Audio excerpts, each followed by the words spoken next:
Let us together pray the seventh novena to St Ignatius of Loyola, and our theme for this novena shall be Venice and Vicenza, Contemplation in Action. In the name of the Father, and of the Son, and of the Holy Spirit.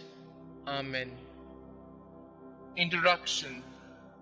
The year 1537 is remarkable in the history of the Society, as in this year St Ignatius in his letter addressed his companions as friends in the Lord for the first time.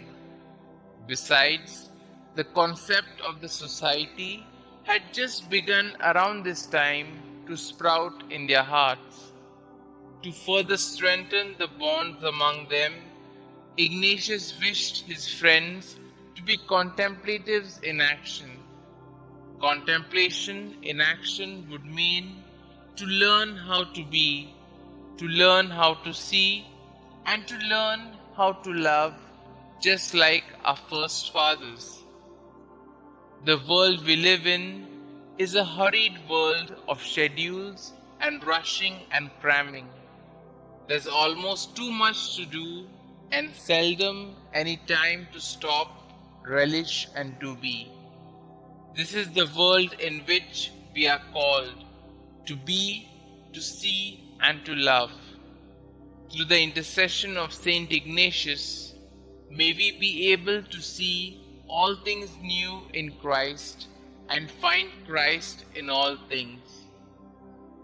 During this novena, we shall pray for the grace, for the interior knowledge of so great a good received, in order that being entirely grateful, we may be able in all to love and serve the Divine Majesty. Opening prayer.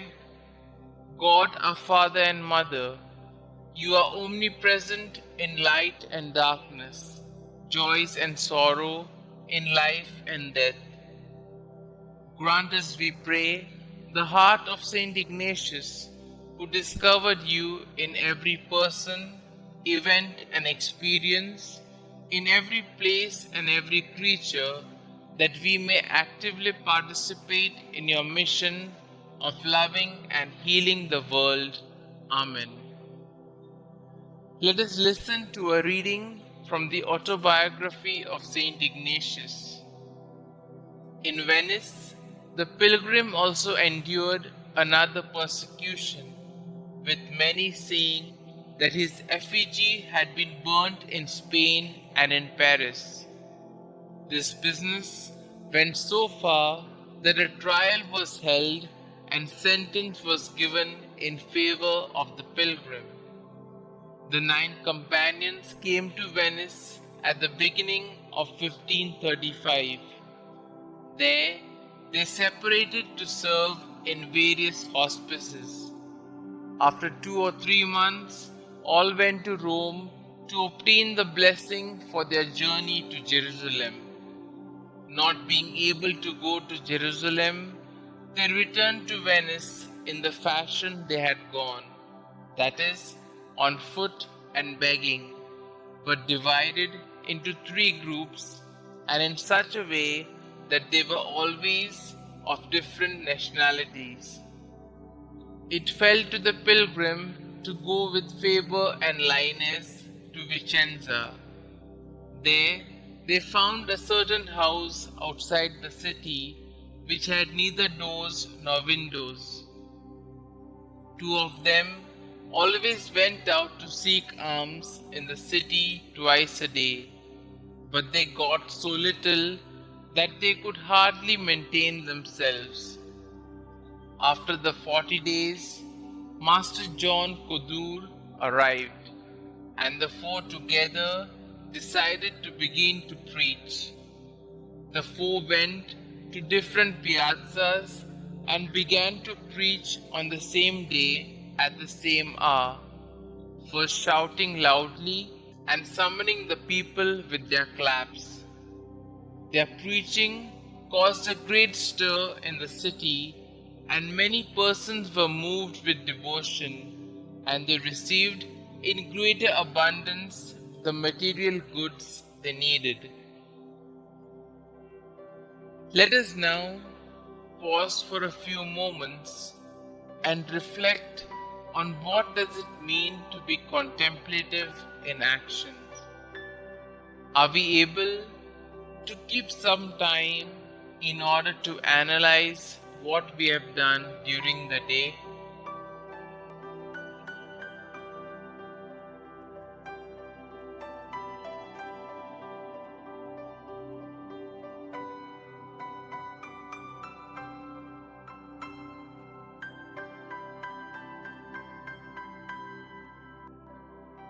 Being contemplative in action is an Ignatian gift for us today. We are called to a life of prayer that leads us into actions, which expresses love and generosity in deeds. Being contemplatives, we pause every day in silence, reflect, be still, and be with God. Ignatian contemplation in action is nothing but how our prayer forms and transforms us and helps us discern how we are being invited to share the love of God that we have experienced with people out in the world. Who could be a better example than our Lord Himself, who paused, prayed, and acted? Being a contemplative in action calls us to be two profound, prophetic, and bold witnesses. St Ignatius and his companions' actions followed their prayer.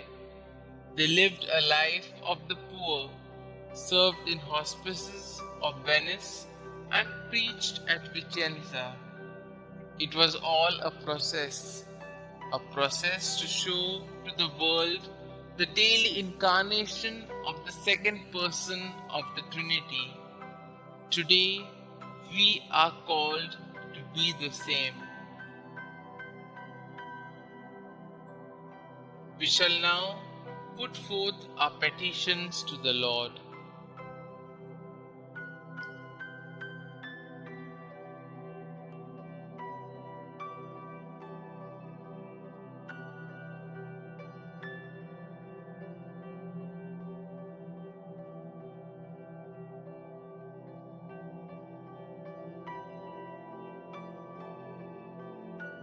Our response shall be, Lord, hear our prayer, that as an apostolic body in the Church, we pray that you guide the leaders of the Church, Pope, bishops, priests, deacons, ministers, and catechists in the same spirit to fulfill the mission you began. For this we pray, Lord, hear our prayer. Loving Holy Spirit, we thank you for confirming our vocation to the Society of Jesus. We intensely ask for consolation so that we may live and serve the Lord in all things and inspire the youth of today to embrace the consecrated life to do greater good in today's consumeristic world. For this we pray, Lord, hear our prayer. Help us to make our communities youth-friendly and create a space in us where young people can feel welcomed and find solace and support.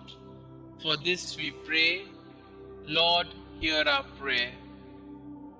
For the grace to have a deep sense of presence of God in all creation and in all that we do. For this we pray, Lord, hear our prayer.